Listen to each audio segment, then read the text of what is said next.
and welcome to Seattle Indies Accessibility Awareness Month series. I'm Molly. Hello, I am the host / moderator for today. And I'm here with the wonderful Steve and the wonderful Derek. So it is wonderful to see you guys here. It is wonderful to get to hang out with these two amazing people. And we get to chat accessibility today. I'm excited. So I think to begin, I'll let you guys introduce yourselves. Let us know who you are. Tell us about your work, how you're involved in accessibility. Derek, if you want to go first, tell us all about you. Sure.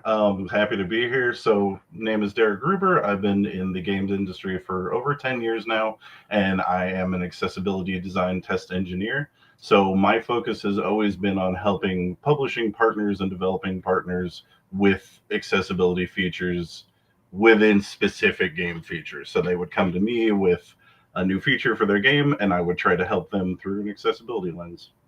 Oh, that's so interesting. I love that. And Steve, if you want to let us know about yourself. Yeah. Hi, I'm Steve Saylor, accessibility consultant and content creator. I work with studios as an independent freelancer to basically help them learn more about accessibility and how to incorporate it into their games. From my own lived-in experience as a blind, low vision player, and also just from an accessibility specialist sort of lens. And I've worked on a few titles here and there, from working with Sony, working with Xbox, Ubisoft, and a whole bunch of other studios in between, and also a content creator as well on YouTube, a Twitch ambassador, and all around I just love talking about accessibility. And I just started getting into Magic the Gathering recently. That's been fun. I don't know. There's anything else. I also talk about a D&D. I like that too. So yeah, it's great. It's fun. I love that. I go into Magic the Gathering in uni, and I stopped as soon as I left because none of my friends played it. But any excuse to play it or any excuse to talk about it, I'm like, oh, it's Magic the Gathering. It's so much fun now. We're playing. I play with literally every Monday morning with my friends, and we play Commander. It's great. Come on in anytime. For so many years because it was expensive, but then this new Final Fantasy set came out, and it was like, all right. Right. Yeah. My entry point was Doctor Who. So that was yeah. But that Final Fantasy deck looks just so good. I love that. Thank you so much for you guys for being here. So honored to get to talk to you both and pick your brains and stuff like that. I guess for context, what would you say brought you guys to this? What is it that brought you into the role of working within accessibility, particularly accessibility within games? And how did you end up in the roles that you're in? If Steve, you want to go first? Yeah, sure. My journey is kind of a weird one in the fact that video games was kind of a secondary, my second career, as it were. I was working in the radio industry for almost 15 years. And during that time, I always wanted, I was a casual gamer at best, because I kind of felt that a lot of games that was coming out, I just would suck at playing. And that's how I kind of felt pretty much growing up, of enjoying video games and enjoying them as much as I could. I always thought that I just sucked at games. And then in end of 2014, I was hanging out with some of my friends who, some of them were actually working in the gaming industry, some were just fans, and we're just kind of general nerds, as it were. And I remember at one point, I think they were talking about a game, and I just said, well, it'd be kind of funny actually if I recorded myself playing that game, and because it'd be more funny to watch me fail than it is for me to do well. And my friends kind of said that'd be a fun idea to do it as a YouTube show. And so I decided in early 2015 to do that. And I just called it Blind Gamer because that was my niche. I'd figured, okay, I'll do the Let's Play, the Markiplier, the Jacksepticeye kind of thing, but with sort of a blindness sort of lens. And then it started to do pretty well. And then a couple years in, I got asked to speak at a conference for game developers. And I thought I was kind of there as sort of the YouTuber or the gamer in the room, not realizing that I was in a room full of developers from Bungie to Rockstar to Ubisoft to Xbox. And I'd never even heard of the term accessibility before, or at least in regards to what I do. And I had a realization, or literally an epiphany on stage during the middle of the panel that I was on. And I realized, okay, like I've been telling myself that I suck at games, but in reality, it was that games sucked for me. And so I knew right then and there that I need to focus in on accessibility to try to be able to make it so that I can try to be able to change games so that a kid like me wouldn't grow up and thinking that they sucked at games. It was just that they needed specific sort of accommodations and removal of barriers in order to be able to play. And then that started my whole career of just consulting with studios and talking with them about how to be able to make their games more accessible, and also started making content and more reviews around accessibility. And it's been an incredible journey so far.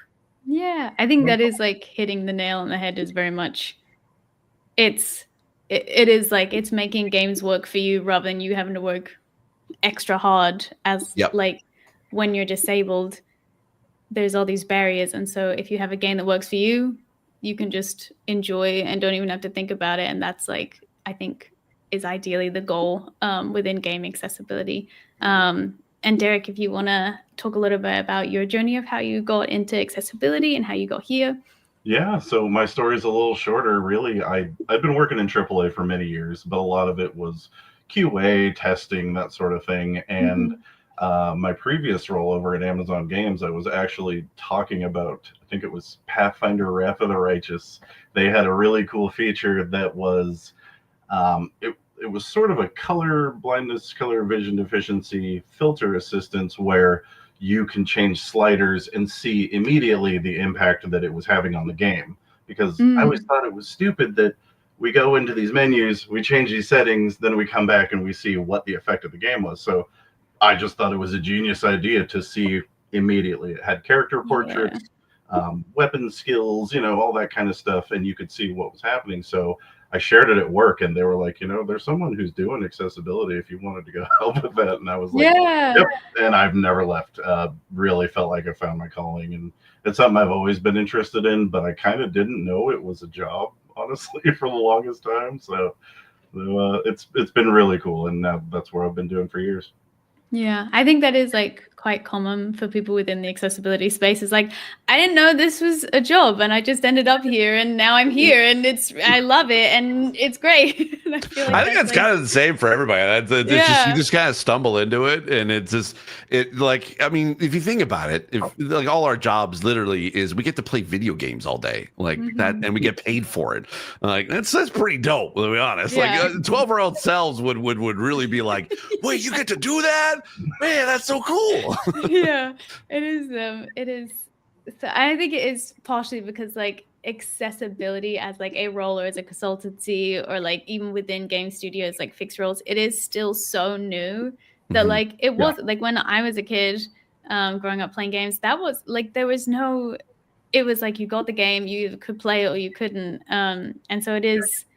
So I think it is like particularly for millennials, it is very much like if you work in accessibility, you got there either from a different point within game development, or you got there through just because you found out you loved it, or you got there because you're disabled. Like it's something that I think everybody ended up stumbling into, and it's really nice. And now people grow up like wanting to work in accessibility, and I just think that's like such a cool evolution within the games industry. So thank you both for like sharing. I love hearing people's journeys. Is really fun. This question is, I'm thinking specifically of like we are doing a talk for like Seattle indie, specifically indie developers. And I think this question is very important in terms of if you are like an indie developer yourself.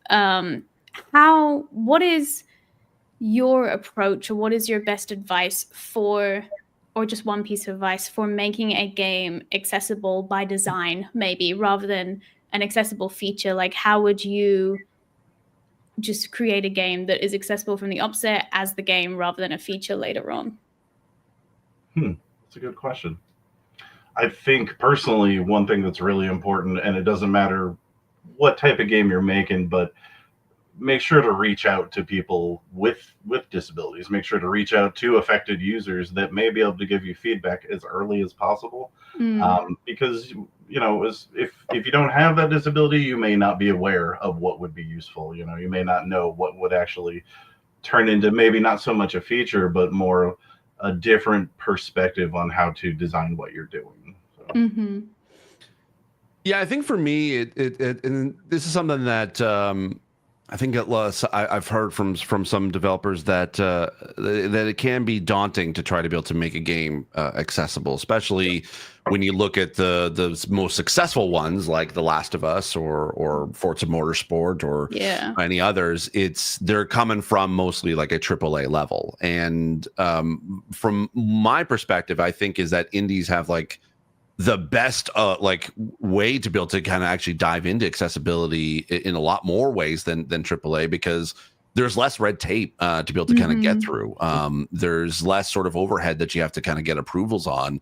You can try a thing, and if it doesn't work, you can try again and until you find something that works. And what I like to say is that because, and I get it, there's some education that's involved in trying to be able to learn how to properly do accessibility, and also there is a cost involved. And as you said, Derek, like bringing in consultants with lived-in experience, because that is super important. I always say it's okay to start small, because as you start to learn more about just how to incorporate accessibility and especially accessible design into your games, it mostly is just you're thinking about trying to be able to open up your gameplay to everyone beyond just those with disabilities. And if you start small, or at least start in a way that is feasible to you, that works best within your own pipeline, within your own production schedule, try the best you can. And if you're not able to make it fully accessible as you would hope, that's fine. It can suck for some players that obviously won't be able to play their game, but we do see that you're making an effort, and we will definitely keep you in mind as a studio that is actively trying to be able to add more accessibility. And if you're transparent enough and talk about, hey, this is just a start, we're learning as we go, we would love your feedback and how to be able to make this better. And you can either you can incorporate it into future updates at post launch, or use that learnings onto your next project. Then you can grow from there, and to a point where you have all the learning you have, so that you can be able to create a more fully accessible game. So it's going to take patience, and it's going to take a lot of learnings, and there's going to be some mistakes along the way. But if don't try to overwhelm yourself by trying to be able to do everything. Do as much as you can, and just and learn from there, and just continue to grow. And I think that highlights a really good point that we kind of don't know, really.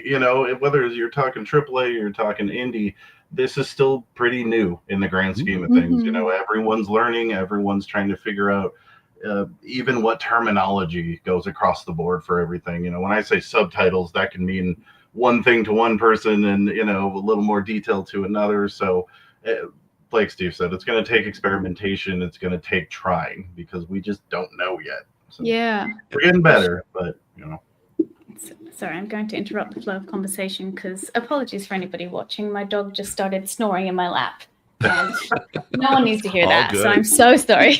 I wanted to sort of Steve, you said something really interesting, which reminded me. You talked about like, as you're making a game and you bring in updates, like you can bring in updates to accessibility.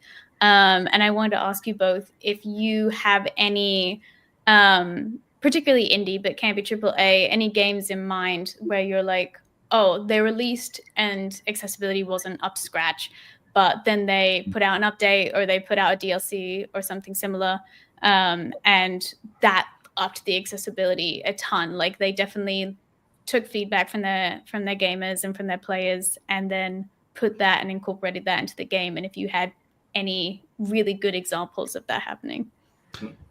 Yeah, actually, the one that comes to mind right away, it was a game that I remember hearing about for a while. A lot of folks really loved it, but it just didn't have enough accessibility in there for disabled players. And unfortunately for myself, I just wasn't able to play it, so I never really got a chance to really dive into it. But the game Dead Cells, I ran into them actually at a PAX East. And it was kind of, I didn't realize it was kind of set up in a way, but this is like after like a year or two after the game had come out, and they're so excited because they were like, hey, we've got an accessibility update coming, and they wanted to show me it. And I'm not saying that to literally to brag, but I was just so excited to be able to like just talk to them. I was hoping to be like, okay, here's how accessibility works, and like I was hoping to be kind of like plant that seed, but then they were like, we've been working on something, and and they had this whole suite of new options and new game design elements that. Because they had been doing a bunch of DLC expansion updates throughout their post-launch release, and they were like, "We're literally can create an entire DLC expansion release like just dedicated to accessibility," and they called it the Breaking Barriers update, and it involved like being able to have high contrast mode, being able to desaturate the background, larger text size, larger UI, more like a little bit more customizability on difficulty settings. Like it was a full suite of options that you would normally see from like a Naughty Dog or Sony Santa Monica or Xbox being able to put all these options out there, and it was really great to be able to see. And it opened it up to a lot of players, and that's and in a way it was kind of a cool.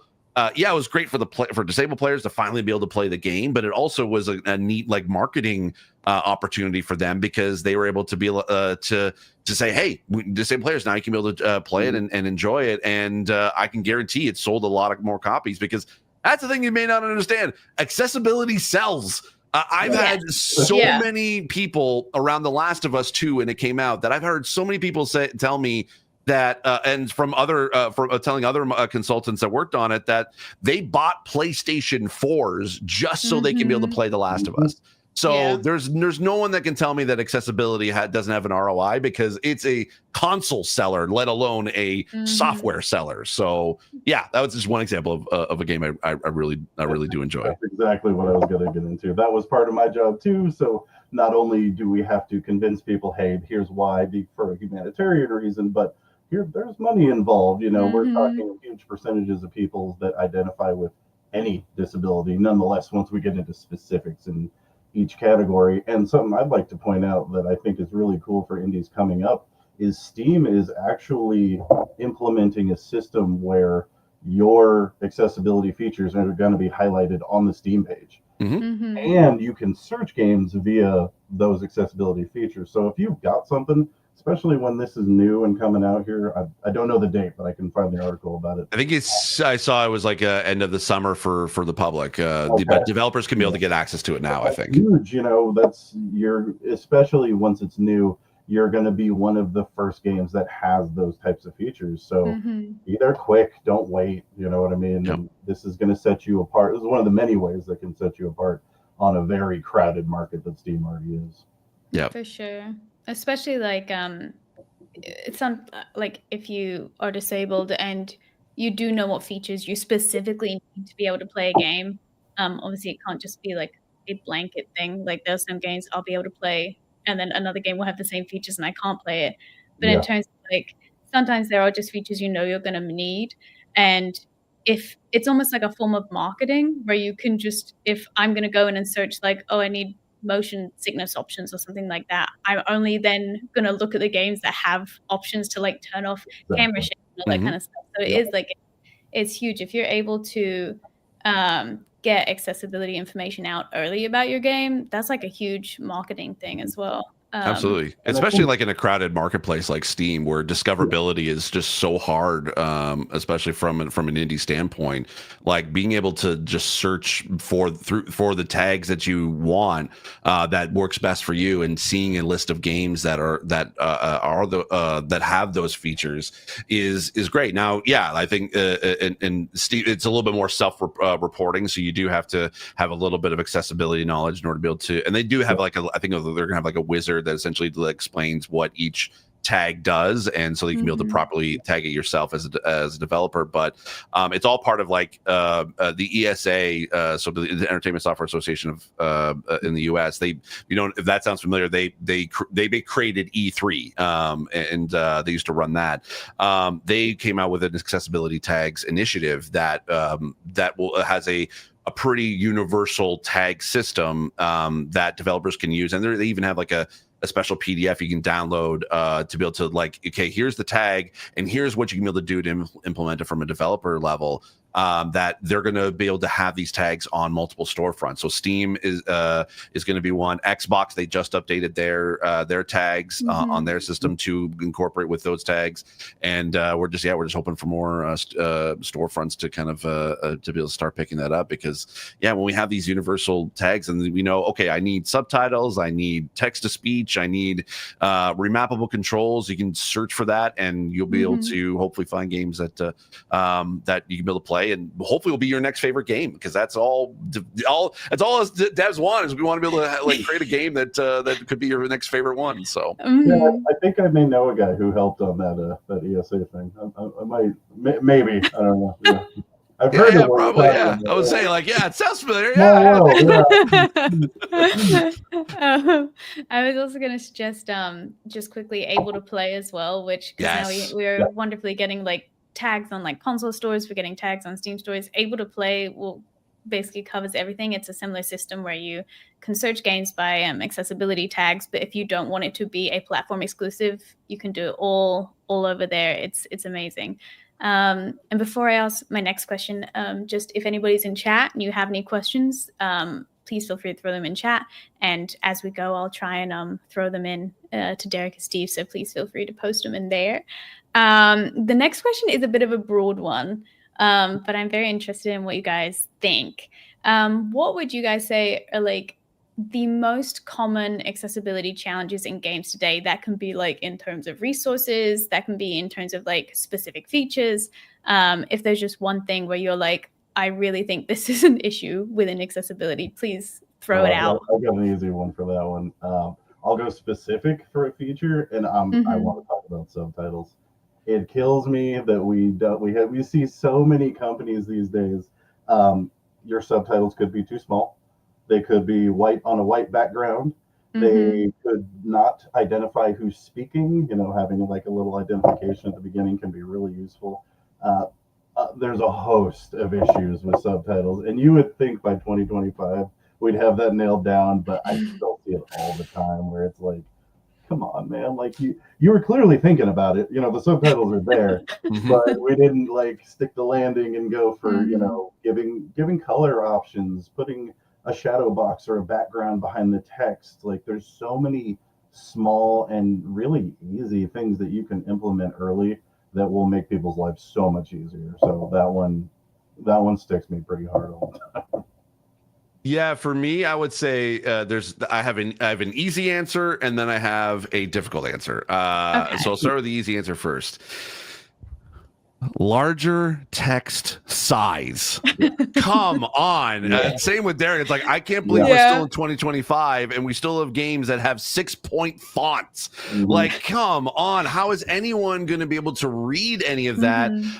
Okay, you have the big monitor sitting at your desk, but not everyone's going to be playing it at your desk. They're going to be playing it on your couch at home, or even on like a Steam Deck. Like everyone's getting into the handheld gaming side. And if you have a font size that is like microscopic and just designed for ants. Like you're really shooting yourself in the foot to basically for anyone to be able to really enjoy it. So like and I get it. Hey, you like it's definitely not easy. Like, it's not easy. It's easier said than done. One of my favorite stories was I'd heard it like the Outer Worlds over at Obsidian. When that came out, there was a general complaint about font size in that game, and one developer went in and basically was like able to within an afternoon create a text size slider where 0 was the default font size and then 10 was the larger font size. I think it increased it by about like 200%.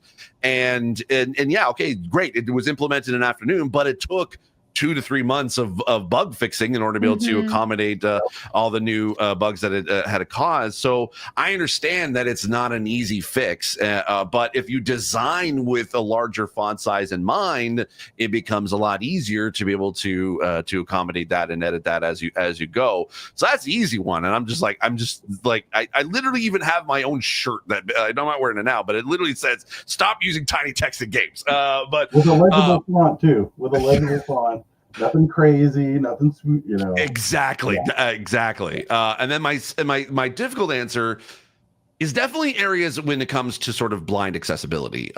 There are very few games that have the capability to be able to have a screen reader or navigational assistance within games, and that's the one when I say it's a difficult, because I understand that there's still not a bespoke or a system in place to be able to just the tools to be or plugins to add into your engine to basically make to add a screen reader or even including navigational assistant in your games. And so I understand how difficult it is, especially when you're having to create something from scratch. But it is locking out a majority of blind players, including myself, who, yes, I have some vision more than those who are totally blind, but I need those features just as much as a totally blind person would. Like when I am playing games, if I'm having to read a lot of text, that literally will fatigue my eyes to the point where I can barely play longer than 2 hours at a time because just my eyes will start to hurt. But if there was a screen reader, it allows me to be able to play for a lot longer. So the same kind of like features that totally blind players use is something that I like to use as well. Not to say that it's all doom and gloom. There's no sort of hope in that sense. I do know that there's a company called Reed Speaker that is trying to be able to add in sort of a kind of a plugin, or at least working a way to work with it in bespoke engines to include a screen reader technology into your games that is native to the game, that's not server based, and has proper adjustments for voice and speed and pitch. And I would definitely recommend, if you want to look into that, definitely reach out to them and see if they can be able to figure out a way to incorporate that into your games.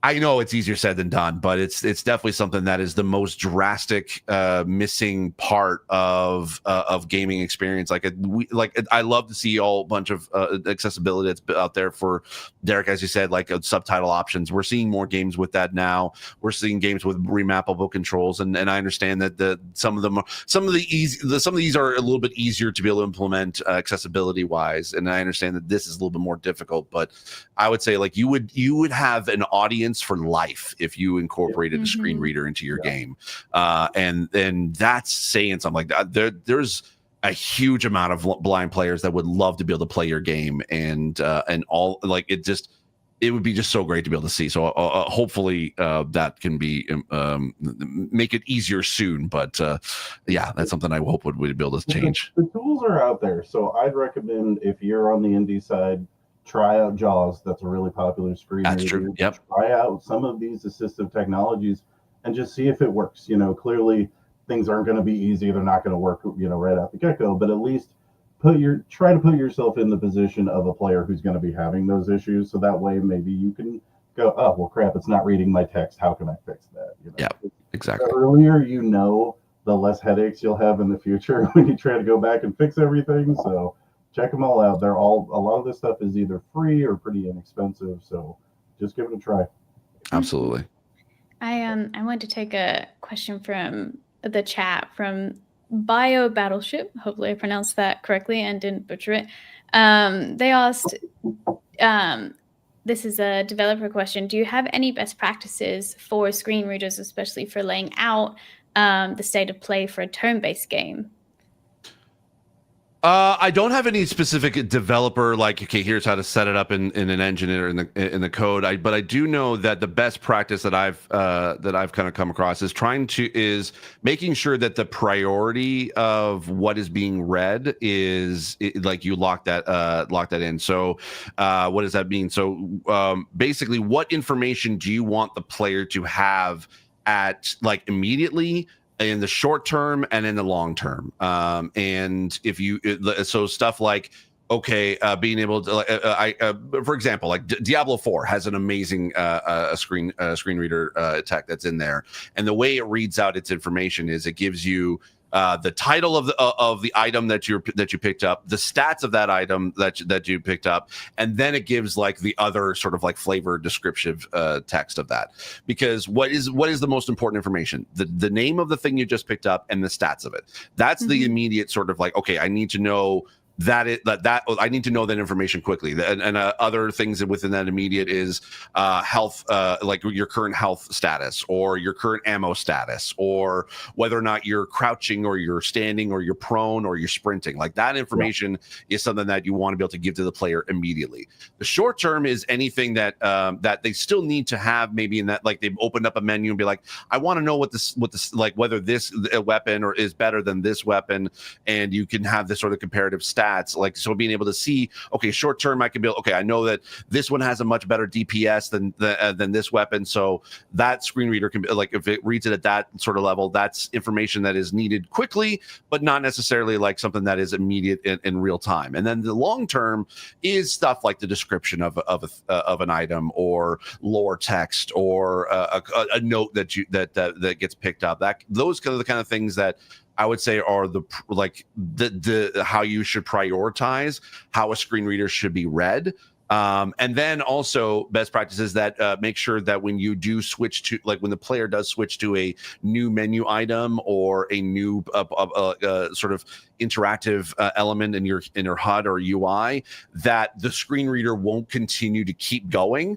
That it will immediately interrupt and go to the next item, because oftentimes it's difficult to be able to kind of to, like, when you have a multiple different screen readers running at once and you just want to be able to get like quick information. If you don't have an interrupt, that can be an issue as well. And then also have options to be able to increase speed. Because if you don't know, a lot of blind users who use like voiceover or screen reader tech, they're mostly like, if you listen to how they interface with a computer or with a phone, you're hearing the screen reader at like 400 times speed. Yes. And that's because that is to them is how they're able to multitask and able to scroll through, like, say, social media, like they're and how to be able to do their work. They're working at the same speed as you would normally if you're working on a computer, being able to just kind of quickly scroll through either a document or social media news feed. That 400 times speed is them working at that same level. If you don't have a speed option and you just kind of have it at a normal reading like level, as we're currently talking, to a blind person, it's gonna sound like this, and it's gonna be extremely slow to them. So having a voice that is able to read and articulate at a synthetic voice that's able to read and articulate at that speed is also a great best practice. So, and then another best practice: bring in totally blind players who use this on a day, like like power users of screen readers, that they use it day in and day out, because then they can be able to give you more advice if there's anything that's missing from that end. And I can't give too many technical things to add because Steve killed it. That was like half of what I was going to say right there. But something I can tell you from a Unity perspective, because I don't know every engine to the T, use your layers. Layers can be a great way to implement the priority that Steve was talking about. So that way you can put things that aren't as important on a separate layer just for sorting. We're not talking like, for any sort of render power or anything, but that way people will be able to choose which things are read and what speed and all that. Because I've found in my experience with screen readers, they tend to ramble. So if you move your mouse too much, it's going to hit from thing to thing to thing to thing and kind of like cut in on itself.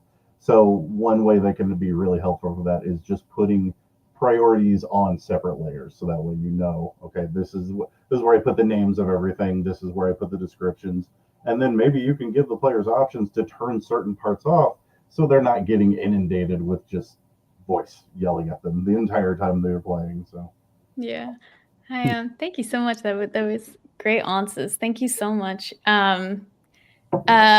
For the next question, it also comes from people in chat.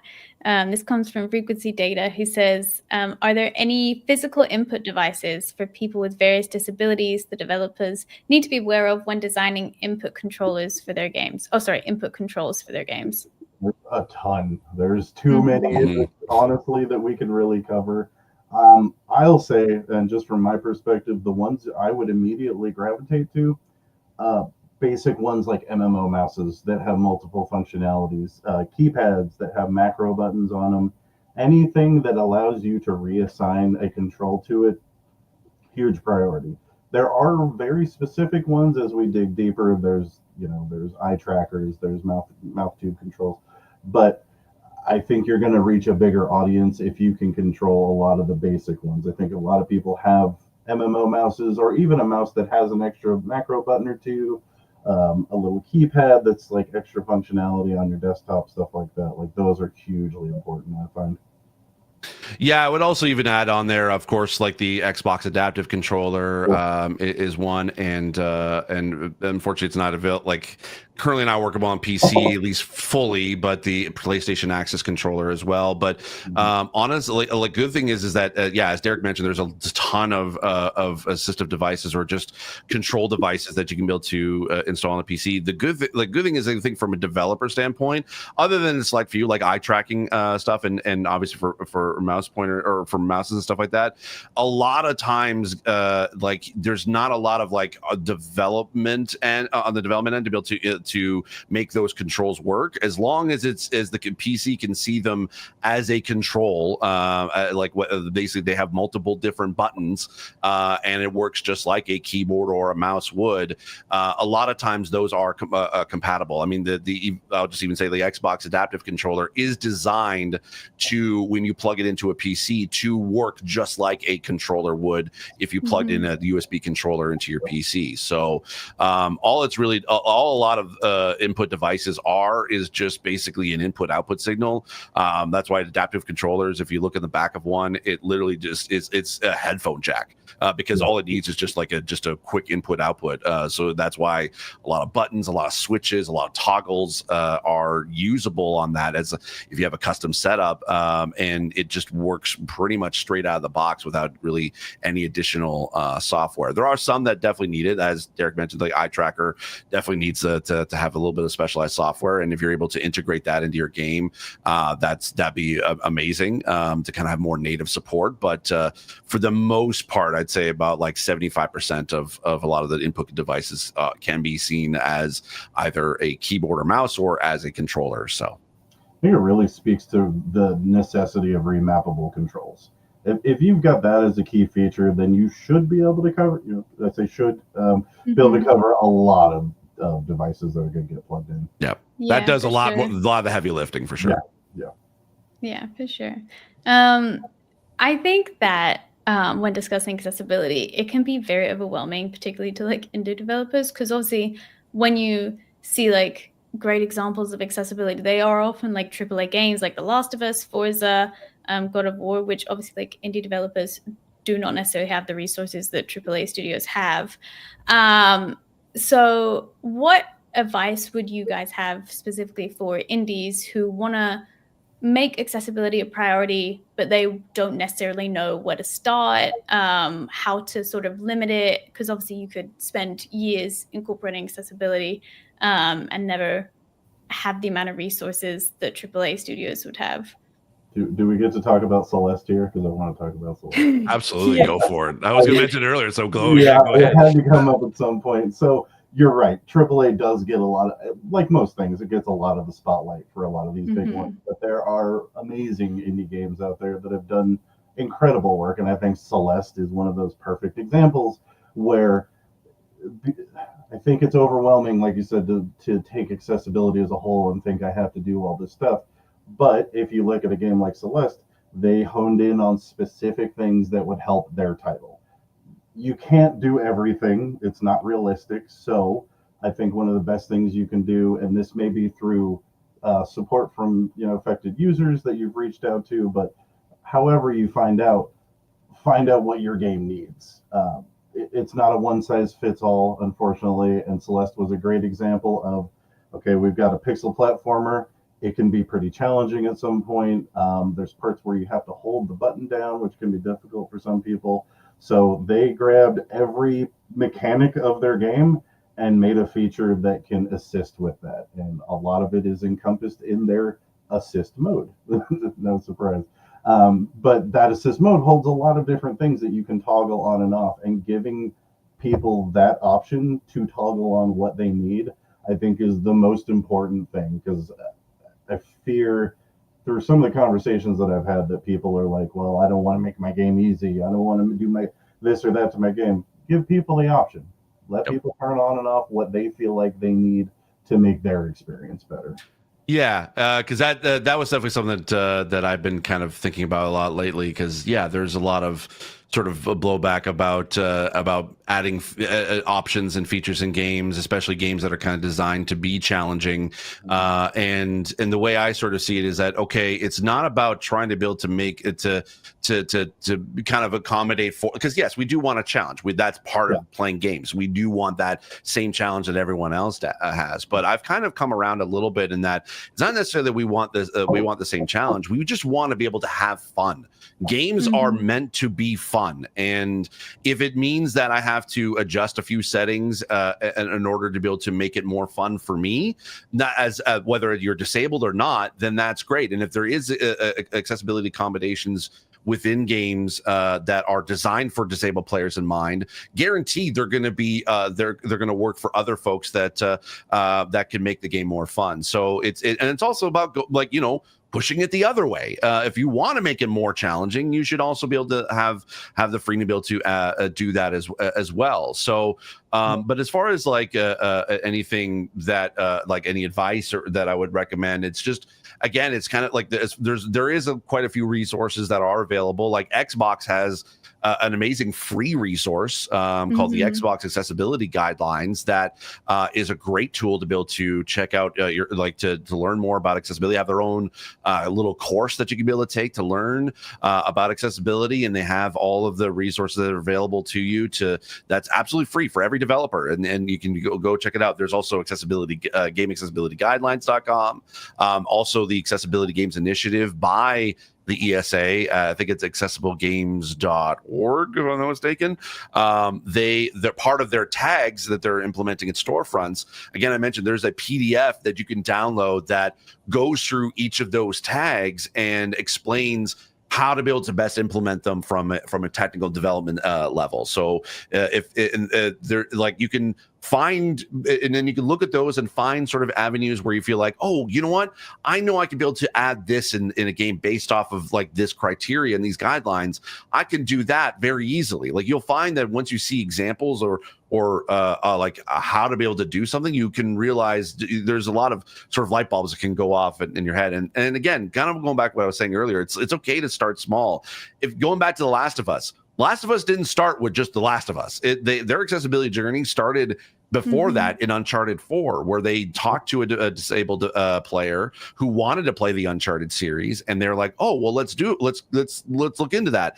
And they created one of the early accessibility menus that was ever seen in a game, and it didn't have much. It really did have I think less than 10 options available to the player to be able to adjust it, but it was just enough that disabled players were able to download it and be able to play it, and that's what sort of led them to okay, let's do this for real. And that's how the Last of Us Part 2 kind of got started with adding accessibility. So even the AAAs, they start small sometimes too. Like, I've seen so many the studios that have never thought about accessibility, that they just start small and they're doing it for the first time, and we're like, now there's a lot more studios that are doing it more and more. So it's a great time to jump in, whether you're AAA, whether you're III, or even just a team of one, that you can be able to implement accessibility in the like any way that you want, that works best for you. I love that. Thank you so much. You guys give such good answers. You're so good. We've got a little bit of time left, so I want to make sure I get the questions in chat covered, so that they're done, and no one's missing out. So we have a question from Lizard Cowboy, which I love the name. Have you ever really wanted to implement an accessibility feature that you were told no by upper management? If so, what was it and why was it denied? Which I know it might be a little Steve for you, because you're not. I don't think you're in a company, no. No, not anymore. Yeah, so I didn't know if this would.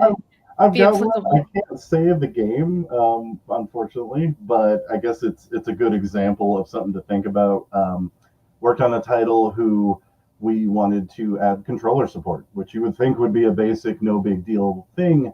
But unfortunately, their menuing was the classic. You may have seen in Destiny, where they have that reticle that like moves around the screen that you have to move with your thumbstick, and it doesn't snap to items.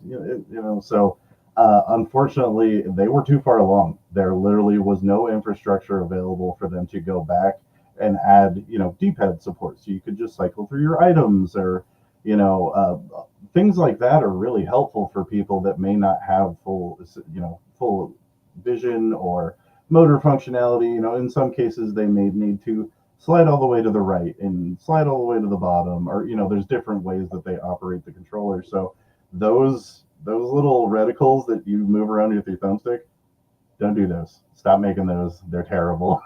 Yeah. But yeah, I can't say the game that it was on, but they couldn't do it. It became unusable. So. Yeah, I unfortunately can't say the game, but I can definitely at least talk about a certain situation. Kind of going back to when I was talking about implementing a screen reader into the game, and it was one of those. I mean, I have to say it was kind of one of a serialized like series of games, so there was tighter deadlines than most other projects. So when I was trying to push for a screen reader in the game, and in a polite way as possible, unfortunately when they came back and said that we weren't able to include it because it would have added an additional 10 months of work according to their estimation, to implement it into the game. And when it comes to like a sort of a serialized sort of format, or like a serialized series of games, that 10 months is a very large chunk of production time. And so I understood why they couldn't be able to do it at that point, but it was something I hope that they could be able to implement, or at least grow it, like add in and kind of working on it, so they could be able to implement it in a future game or future update. But yeah, that was it was never. And I've mentioned stuff to developers about what I'd love to be able to see it added into a game, and it just never turned out into the final version of the game, and that's fine. Like we're there, like I'm there to consult, like I'm there to give feedback, and I can never fully expect a studio to implement 100% of what I suggest, because there's a lot of reasons as to why they couldn't, whether it's technical, whether it's people power, resources, cost, production timelines. There's many different reasons as to why they couldn't be able to implement it.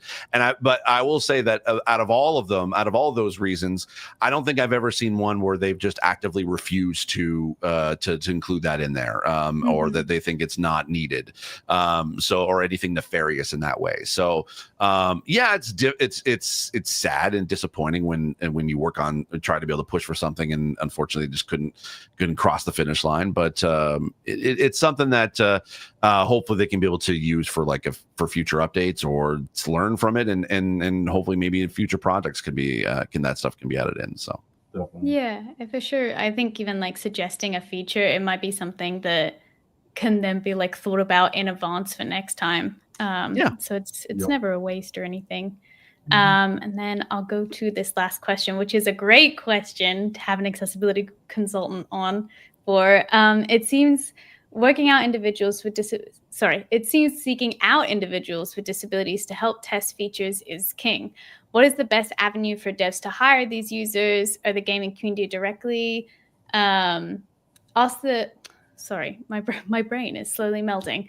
Ask the gaming community directly if it has a significant player base, or within game dev spaces like Seattle Indies and Discord groups, what is the best avenue of contacting people with specific support needs? So essentially, what is the best way to go about asking disabled people what they would like to see in your game?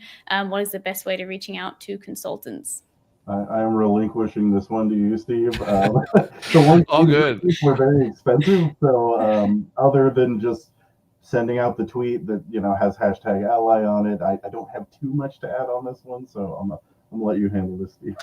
Yeah, I would say there's definitely folks like myself who basically, like, we're content creators, so we basically get to we stream or record content of us playing the games that can be able to be some great feedback for studios. So looking for disabled content creators can definitely help find folks, and there's a lot of them on Twitch as well. There's even like a specific section of the homepage for specifically for that feature disabled streamers. So that's a good place to start. Also, I think it was mentioned in the chat, the IGDA, the game accessibility SIG community. A lot of great folks in there, not only just from folks who are working in the industry, but also consultants are in there as well. And there's quite a few that pop up, especially around the game accessibility conference time. That's where we all kind of gather virtually or in person, so that's a great resource. And then I believe as well, Player Research. They have, I think they have a list of consultants that they work with for their clients. So I think they have a good list. I was going to say Able Gamers, but I don't know whether they're doing that anymore with the current shakeup with their leadership. So, but hopefully they'll be able to include, because they used to have a great list of folks who again were disabled and can be able to you can be able to utilize. But yeah, those are some definitely starting points, and also just searching online within your community to see if there's anybody that is open or to be able to talk about their disability and they can be able to offer or be able to help have them provide constructive feedback on what you're working on. So those would be kind of like my first places to be able to start looking for sure. Yeah. Thank you so much. I think I'll leave it there because I feel like I could ask you guys 1,000,000 questions, and I don't want to keep you too long. So I think we'll wrap up there. So if you guys want to just outro yourselves, tell people where they can find you, where can they find your work, where can they find your socials, where just anything you want to share, please feel free. Promote yourselves. I don't have too much to promote, honestly. I do have a Blue Sky, GoSpellGames.BlueSky, but honestly, I'm just really excited to be able to further this conversation. It's something that is really important to me, and I know it's on the newer side. Not everyone knows about this stuff yet, but hopefully we can make this not a new conversation every time, So I feel like that's frequently how it goes down. Like, we're sort of explaining what accessibility is a lot, and it's getting better. People are learning a lot more about it. But this is like another step towards making that more common. Yep, I agree. And you can find me. I'm at Steve Saylor pretty much everywhere. Blue Sky, Twitch, YouTube, and also like Instagram as well.